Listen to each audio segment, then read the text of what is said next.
గల్లీలో గణేశుడిని పెడితే బిలైక్. అనిల్ గారు 4 పొక్కలు నవ్విండో లేదో దొడ్డికత్తందని వేండ్రా. పందిరి పడ్డది, క్లాతులు కొట్టిన వాడు ఇంకా అత్తలేడు.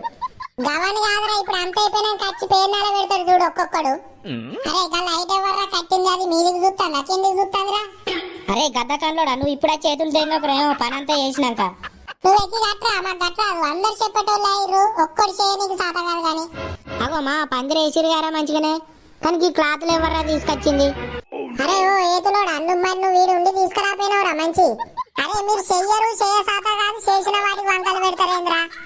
అయ్యో మామ బాగా ఫీల్ అవుతున్నావేంద్రో, ఎప్పుడు చేయలేదారా మేము? అందరు చేసిన వాళ్ళేరా, అందరు వచ్చి చేసిరా. అరే పంతుల్ని గిన మాట్లాడిరారా? లేదురా, నువ్వు మాట్లాడతానో అని చూస్తాను. అయ్యో ఏంద్రో బాగా సీరియస్ అవుతారు. మరేంద్రా చిన్న తిరుగుదాం దారా అంటే ఒక్కరు రాడు, గిడ పందిరేద్దాం దారా అంటే ఒక్కరు రాడు.